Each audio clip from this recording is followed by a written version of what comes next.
Howdy, everybody. Welcome back to Ireland Bound. We are at chapter 9.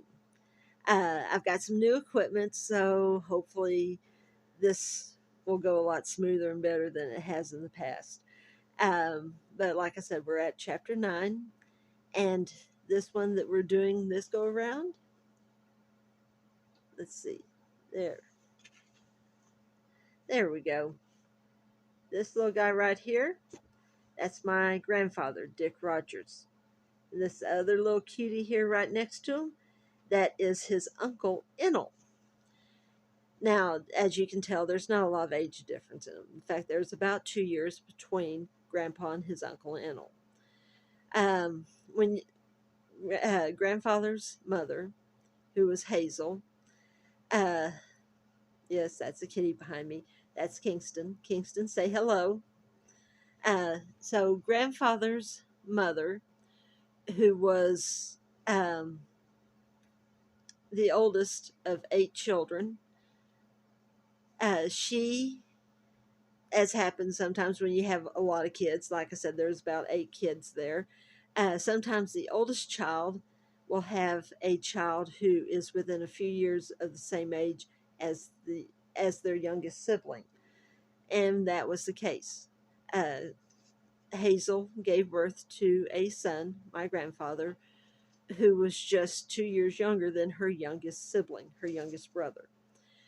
Um, Now, if y'all remember from the episode or the chapter I did about Hazel, uh, she had gotten remarried a second time to a man whose last name was Noble. They had a son named Neil. And when Neil was about 1 month old, she died suddenly. Uh, the possibility is that it could have been the Spanish flu. Spanish flu was starting to really hit a lot of people because you had people coming back from overseas from World War I, and so they were bringing things like the Spanish flu with them. That was probably one of the worst things about the end of that particular war, is the fact that that particular disease spread through the world. So, uh, like I said, she died, and since Grandpa's father had abandoned him and his mother, then he was raised by his grandmother, Tafina Jane. So Tafina and her husband, James Chauncey, JC, they had both, like I said, they had other kids they were raising. And so they now had 2 grandchildren. Well, when you have aunts, uncles, nieces, nephews as close in age as what Enel and what Grandpa was, they tend to act more like siblings to each other than they do as having a typical aunt, uncle, niece, nephew relationship. They fight more like brothers. They talk to each other more like they're brothers than they do, like I said, that typical aunt, uncle, niece, nephew relationship. So they got into a fight one time, and this fight involved a gun. Grandpa wanted to handle it and play with it and shoot it, and Enel told him he was too young and he couldn't have it. They fought over it, and of course, Enel being bigger, he got the gun away. And he took it and he gave it to Tafina. So Tafina had the gun, and she was uh, not going to give it back. And Grandpa didn't like that. And yes, that's another kitty bomb there. That is Minnie. This is Minnie here. Anyway, so like I said, Grandpa got pretty mad. Enel took away a toy he wanted to play with. Well, as the night proceeded on, he kept getting madder and madder. Now, he didn't tell me this, but he told his son, John Rogers, my uncle, my mother's brother, uh, he, he told him, he said, he says, Johnny, he says, I was so mad at him. He says, I was so incredibly mad. He says, if I realized that if I had had that gun, I probably would have killed my uncle. He says, I was so mad. Well, he told him, says, he says, I realized I couldn't do that to mom. That's what he had started calling his grandmother because she was more like a mother to him. She was raising him, taking care of him, so he called her mom. He says, I couldn't do that to mom. He says, I couldn't kill one of her kids. Said she had done so much for me and she had given me some place to live. He says, I couldn't do it. He says, he says, I realized at that moment, he said, I had to leave. 12 years old. How many 12-year-olds do you know nowadays that would just go in the middle of the night, pack up all their stuff? He got his horse, his saddle, and a mule, and he loaded it down with his clothes, with some food, some camping gear, all that stuff that he thought he'd need. And he took off in the middle of the night at the age of 12. Now, they were living in Liberal, Kansas. That's the southwestern corner of Kansas there. It's close to the Oklahoma border, and of course, it's right there in that panhandle area where Oklahoma's panhandle and Texas panhandle meet. So it's, you have like three states there pretty close together. But he, like I said, Liberal, Kansas, and he was like, I need to leave. I need to go somewhere else. He went down to New Mexico. He went south and he went west to New Mexico. He went down there and walked onto a ranch. He walked up to the owner of the ranch. He says, my name is Dick. I'm an orphan and I want a job. And the guy looked at him and said, son, he's like, why should I give you a job? He looked at him and says, that's my horse. Says, got my own horse, got my saddle. He says, slapped his hip, says, got a gun right here. He says, I'm ready to do whatever needs to be done. And this guy had some respect for my grandfather. He was an orphan and he's like, he's like, I can do this. I can take this kid on. Now, there's a little bit of a clincher here because, like I said, he's 12 years old and he's working around a lot of grown men that were probably in their 20s. They're at that hot headed age. And they found out that the owner of this ranch was paying my grandfather more than he was paying them. He asked the ranchers, or the cowboys, they went up to him and said, sir, says, why are you paying this kid more than you're paying us? It's like, we're grown men, we're twice his age. It's like, yeah, but says this kid works hard, says he's got good work ethic. He says he does his job, he does it right. I don't have to worry about him. Another kitty bomb. This one here, this is Stan. Uh, he's decided he wants to lay up here, howl against me.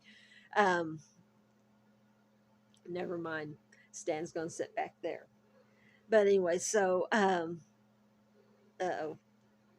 don't you do it, girl. Got another kitty. I've got a lot of kitties. Anyway, so anyways, he told these guys, he says, I can count on Dick. He gets the work done. He does what he's supposed to.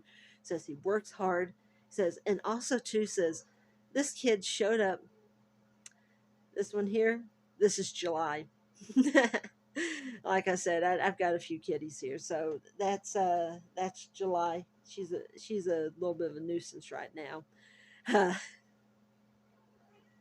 Hey, girl, here, there we go. Uh, she's annoying me. Anyway, so July, or excuse me, um, this owner, he told his hands, he says, I can count on Dick. He says also too, he showed up with his own horse, his own saddle, said he has his own gun. He said, every single one of you, he says, you're using my horses and my saddles. He says, and only some of you have your own gun. He's like, I'm supplying you with all of this stuff. He said, I can afford to pay him more. Says, I don't have to make sure he has a horse, a gun, and a saddle. Says he's already got it. So he went to work and he worked on the ranch. He told me this. It was something that I can't remember how we got on the conversation, but he says, he says, I did everything on that ranch that you would see in the movies. He said, we did rounded up cows. He said, we did the branding, all the stuff that you would typically see in a movie. Says he did all of that. Says the only thing he didn't do, says he didn't do a um, a cow drive. Says the typical high stand. Says he didn't do the typical cattle drive like you would see in the movies. And he said by that point, says they were moving everything by truck. So he didn't have, to do the cattle drive, but he did drive the cattle. And I thought that was always kind of an interesting little pun and twist there. So, anyways, like I said, um, keep going, big boy, keep going, good boy. Uh, had to make sure he didn't knock my camera over.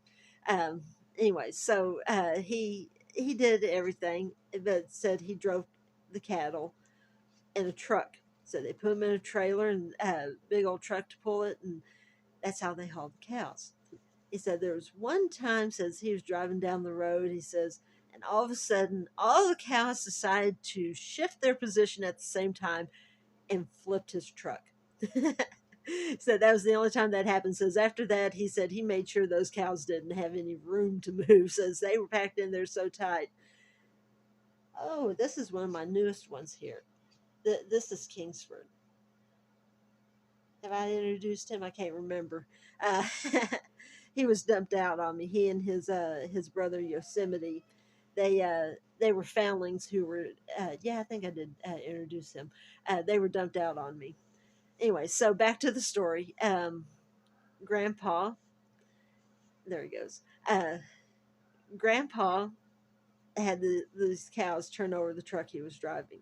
Said it was the craziest thing ever. Says trying to get those cows out. Said uh, they were like laying on each other, and said they kept trying to get up, and everybody's trying to get up at the same time.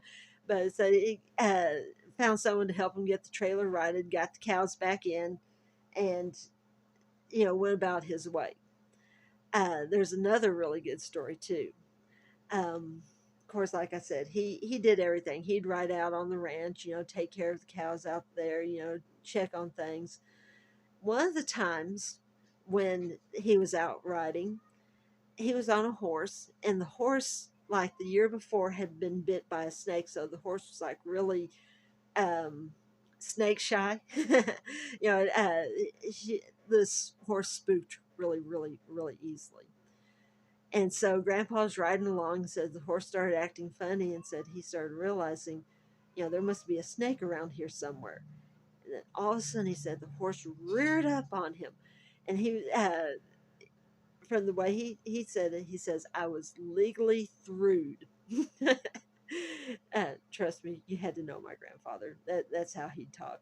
Says he was legally through and said he had come completely out of the saddle and said he just glanced back and he saw where he was fixing to land. And he said he regained his saddle very quickly. And as he was riding away, says he pulled his gun and he shot over his shoulder, just kind of a blind shot, and said he and the horse took off for the ranch house. Well, he started telling his coworkers, the other cowboys, about what it was he was fixing to land on. And they were all looking at him going, no, you're lying. There's no way. He's like, I can prove it. He says, I know where that snake was at. He says, I can take you right to where that snake was at, and I'll show you. Says even if he lives, says he couldn't have gotten very far. Says, we'll go. Says, I'm going to show you that snake. So they took off. This is probably the late 1920s. And they had these really, really big flatbed trucks then. I mean, these things were humongous. The bed was probably about 15 feet long. I mean, they were big trucks. So they went out They found the snake. And my grandfather's shot over his shoulder blew half of the snake's head off. And so, they found the snake. He was dead, all right. I mean, that's not something you recover from. So they found the snake and they laid the snake out in the back of this truck. Now, they started like at this one corner. They went across the bed diagonally. They went across the back of the cab of the truck, came down this side back to the corner where the what was left of the head was at, and said just a little bit across the tailgate, they had the snake stretched out. Now remember, I said that this is about 15 foot long. Well, actually, it's probably about 12 foot long bed. It might have been 12 to 15. But anyway, so it's like diagonal across the bed, down the side, and about on the tailgate. So I mean, this was probably like a 30-foot snake, and it was a rattlesnake. And the rattles, he was so old that the rattles, the smallest one that wasn't broken was this wide. That's about 3 inches approximately. It's about 3 inch wide at the point that he had a last good rattle. The rest of them had been broken off over time. Now, this is the Southwest. Not a lot of people living there.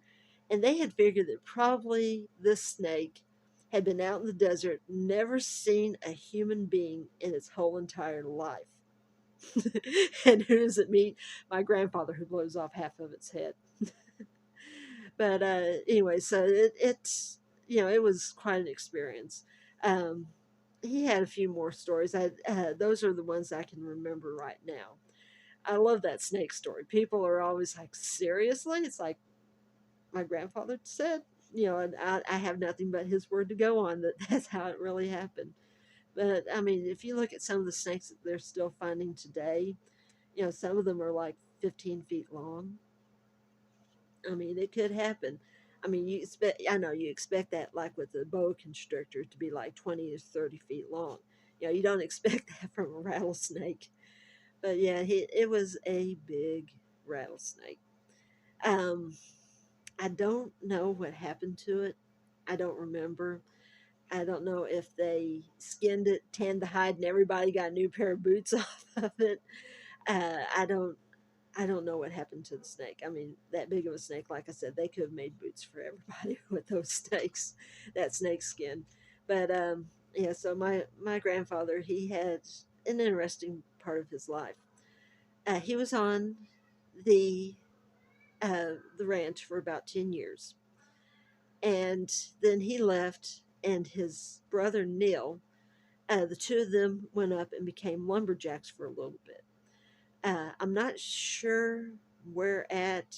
Um, I I don't think that they went up like Oregon or anything like that. I think that they stayed somewhere kind of in the Midwest area, not too far from Kansas, probably in Colorado, some of that area there. But they worked as lumberjacks for a little bit, and then they went to work for the railroad. But I'm going to leave the story there because the next part, there's some really good stuff in there, and I'm going to save that for next week. So, anyways, I am glad y'all stayed this long with me. If you have watched this and you haven't done so yet, there is a big red subscribe button. Hit the red subscribe button, and it will pull up three little notification bells. You hit the top one, it says all, and then anytime I post anything, if I put pictures up or something like that, anything that I do, you will be notified of what has happened. You can read something like if something happens and I'm going to be delayed for showing you an episode for a while, or maybe something special is coming up, or whatever might be going on. It'll let you know, and also too when I post videos. That's why it's called the all button, because anything and everything that I put up, you will see it. Also, too, if you could, thumb up button that says that you liked it. That way YouTube will go, hey, she's starting to get some really good followers here. They're all starting to like her videos. And if you want to leave a comment, I will get back to you just as soon as I can with it. And, you can deny my story, or we can talk about it. And maybe you know someone that has a story similar. Maybe your own grandparents had a similar story.